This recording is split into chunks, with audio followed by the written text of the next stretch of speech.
listen up. I need you to lock in. There are only 3 more weeks until school starts. If your kid is not potty trained, please don't do that to your teachers. Please don't do that to your kid's teacher. They have like 18 kids. They can't be potty training everybody. That's not, don't do that. All right, so if you are struggling with the planning process, let me help you get started. I'm Tara, I'm a teacher, I'm a licensed behavior analyst, and I have potty trained hundreds of kids, so lock in. Number 1, clothing. Your kid should be able to independently dress themselves. They should, at the very least, be able to pull their pants up and down. Now, while you're potty training, you want to, it's summer, so just go with underwear. You want them to be able to very quickly, pants up and down, so loose-fitting clothing. So maybe it's leggings, maybe it's sweatpants, maybe it's just underwear. Don't mess with jeans and buttons and buckles and no. All right, sitting on the toilet. Has your kid sit on the toilet? Have they done it for fun? Are they afraid of the toilet? Where are they at with that? Because you might need to backtrack a little bit if they have a fear of the toilet. If they're cool with just sitting on the toilet, that's awesome. Make sure they're comfortable though. So you're probably gonna need a potty seat because those toilets are huge. Your kid's gonna feel like they're falling in. So a potty seat so they don't feel like they're falling in. Get one especially that they're not gonna like pee out of. And make sure that you have a step stool. You want them to have their feet on something. They have a little bit of leverage. They don't feel like they're losing their battle because they're gonna have all their focus on balancing themselves and not be able to relax enough to go. All right, so now you're in the bathroom, maybe you're on the toilet. What are you gonna do? Because you want to stay near the bathroom, near the toilet. Your kid's not just gonna sit there with nothing to do, so bring toys and games and things into the bathroom, or depending on the size of your bathroom, maybe right outside the bathroom, so your kid has something to do. Maybe bring some books for while they're sitting on the toilet if it takes them a little time to get relaxed and started. But if you have sufficiently prepared them and loaded them up with liquids, that shouldn't be an issue. But you never know. You want to have things for them to do.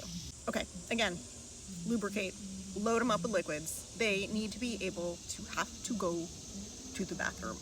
If you just have them sitting on the toilet and they don't have to go, it's going to backfire on you spectacularly. So no, don't do that. Make sure, give them juice. Juice will go right through them.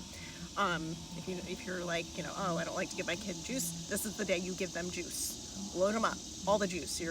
They're just gonna be peeing all day long, I promise you. Accidents are gonna happen. What's your plan for accidents? I'm gonna tell you what your plan for accidents is. You are gonna be calm. You are just gonna clean it up. You're not gonna start yelling. You're just gonna be like, oop, you had an accident, clean it up, have your kid sit on the toilet so they can finish. Successes.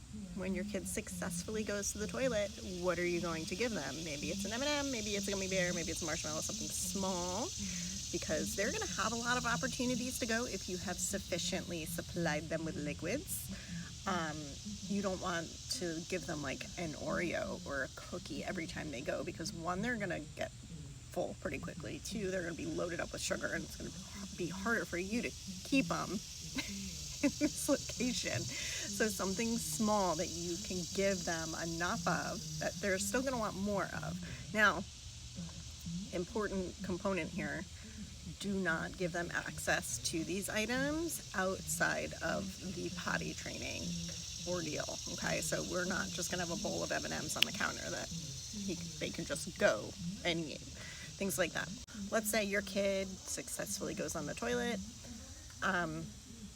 Your job is not done. Your kid is loaded with liquid, so you are going to remain near the bathroom. Remember all those games and toys you brought in? So, okay, we sat, we went, we got our marshmallow. Let's play a game right by the toilet because I promise you, especially if you gave your kid juice, they're gonna have to go within like the next 10 minutes. So stay close, stay close. This is gonna be your whole day. You are gonna be living near the toilet, and that's fine because you want your kid to get as many repetitions, as much practice as possible as quickly as possible so that they learn it faster and you don't spend the next 3 minutes trying to potty train. You can just spend a day or two. Number 2 takes longer because there are fewer opportunities in your kid's day to practice that, right? It might only be once a day. You can't really, it's not like liquids that are just going to go through them. So while number 1, you can really like power through in a day, number 2 is going to take a little longer, and that's normal. That's okay.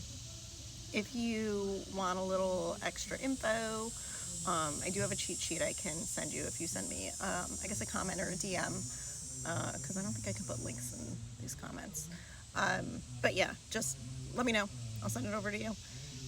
If you need even more support, you can feel free to reach out and we can schedule like a coaching call or something. Whatever. But you can do it. You got this. You have time. You have 3 weeks. You can do it.